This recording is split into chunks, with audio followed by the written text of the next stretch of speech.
Olivier Pouls, à ce qu'il paraît, certaines oranges sont aussi givrées que vous. La recette de l'orange givrée, un plat de Noël. Bah oui, si les souvenirs de David, c'est avoir perdu sa maman dans un parc à Paris et avoir pleuré pendant des heures. Moi, c'est plutôt les desserts durant la période de Noël à table, où ma maman apportait des oranges givrées ou des agrumes givrés. Et franchement, j'adorais ce dessert. Vous adoriez tout. Mais pas le gossion, tu lui apportes n'importe quoi qui a du sucre. Oh oui. Non, pas forcément le sucre, mais c'est vrai que j'adorais ce dessert. Et je dois vous avouer un truc. Je n'en ai pas fait ou pas refait depuis des années et des années, et cette chronique va me donner vraiment l'occasion de refaire des oranges givrées. Je vous garantis que pendant les périodes de Noël, je vais faire des oranges givrées. Alors avant de les faire, évidemment, il faut que je vous parle de l'histoire de l'orange qui, je trouve, est assez intéressante et qui va vous apprendre un certain nombre de choses, comme toujours dans cette chronique, bien évidemment. Alors l'orange, comme la plupart des agrumes, elle trouve sa naissance il y a plus de 20 000 ans dans l'Asie du Sud-Est. Mais les premières traces de culture vraiment identifiées, les premières évocations de l'orange, c'est 2200 ans avant notre ère et c'est en Chine. Alors elle va faire un long chemin, elle va progresser tout doucement vers l'ouest grâce aux Sumériens, puis aux Égyptiens. Mais il faut savoir qu'à l'époque, il s'agit de ce qu'on appelle nous aujourd'hui la bigarade, c'est-à-dire l'orange amère. Elle n'a rien à voir d'un point de vue gustatif avec l'orange qu'on déguste aujourd'hui. C'est avec les oranges amères qu'on fait la confiture d'orange amère ou Exactement. On fait, on consomme encore aujourd'hui. Bah, d'accord, c'est con, mais oui, mais ça aurait pu être une manière de le préparer qui fasse que ce soit amer. Oui, c'est avec le citron qu'on fait la confiture du citron aussi. La blanquette de veau, c'est avec du veau.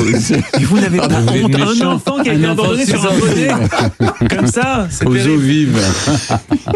Alors elle est cultivée au IIe siècle en Afrique du Nord puis au Moyen-Orient. Elle est beaucoup utilisée pour la médecine ou pour confectionner des marmelades justement. On y additionne du miel pour la rendre un petit peu plus douce.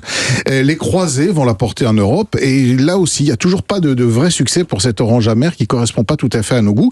La vraie orange, celle qu'on connaît, l'orange douce, qui est une orange que les Chinois ont réussi à obtenir par croisement. Elle arrive au XVIe siècle, depuis la Chine et depuis Ceylan, grâce à nos amis les Portugais. Exactement, les Portugais qui vont les... J'adore, c'est un mot gourmand. Oui, c'est vrai, qui vont les apporter en Europe, en Sicile. Et là, évidemment, gros succès, puisque cette orange est beaucoup plus douce, elle est beaucoup plus sucrée. C'est un produit d'ultra luxe, parce que on a beaucoup de mal à l'acclimater. Et c'est donc à cette époque-là qu'à l'instar de Louis XIV à Versailles, vont fleurir les orangerais dans les châteaux, et notamment la célèbre orangeraie du château de Versailles. Et donc, quand on a les moyens, on cultive des oranges dans les orangerais. Il faut savoir que c'est un produit qui va se démocratiser très très très tardivement. Vous avez une idée d'à partir de quel moment l'orange elle est vraiment sur la table des Français? Alors, 20e siècle. Oui, 20e siècle. Avant, on offrait une orange, c'était à Noël. Mon arrière-grand-mère, elle me disait qu'elle avait une orange à Noël. Mais toutes les arrière-grand-mères du monde. Elles disent n'importe quoi. Ça doit être dans les années 50. Eh ben oui, il faut attendre après la Seconde Guerre mondiale pour que la culture de l'orange, notamment au Maghreb, alors maintenant aux États-Unis, en Amérique du Sud, dans plein d'endroits, et les moyens de communication modernes permettent d'avoir des oranges à prix tout à fait raisonnable et modique sur nos tables. Donc c'est vraiment quelque chose de très récent. Alors on va répondre à cette couleur. Alors entre le mot une orange ou la couleur orange, qui a donné son nom à qui?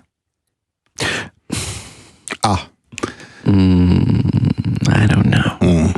Pas facile. On a donné le nom à la couleur à cause de l'orange ou est-ce qu'on a... Exactement. Oui, mais ça, on l'a déjà dit. C'est ça. En fait, parce que le mot orange vient du persan naranj, qui désignait le fruit.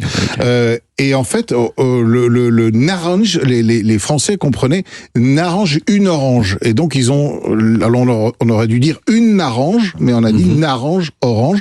Et probablement le A est tombé au bénéfice du O, grâce à la ville d'Orange, qui était elle-même un lieu duquel partaient les expéditions d'orange un petit peu partout en France. Mais c'est bien ensuite le mot orange qui a donné son nom à la couleur orange, parce qu'avant on parlait de couleur safran, la couleur orange telle qu'elle n'existait pas. Donc ça c'est en 1553 que pour la première fois on évoque la couleur orange. Mais tu nous as toujours pas dit comment on faisait une orange givrée. Eh ben on y arrive.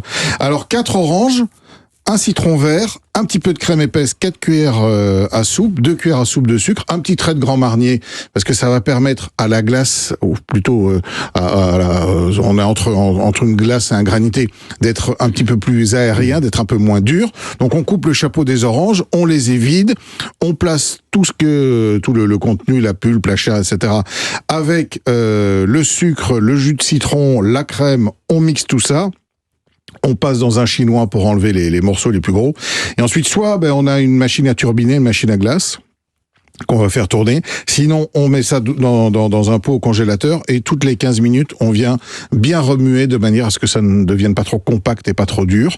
Et ensuite, on va farcir les oranges qui ont été évidées. On laisse tout ça au congélateur. Et puis, on appelle les enfants et on passe à table. Formidable, mais on vous remercie. On retrouve toutes vos recettes évidemment sur le site europe1.fr.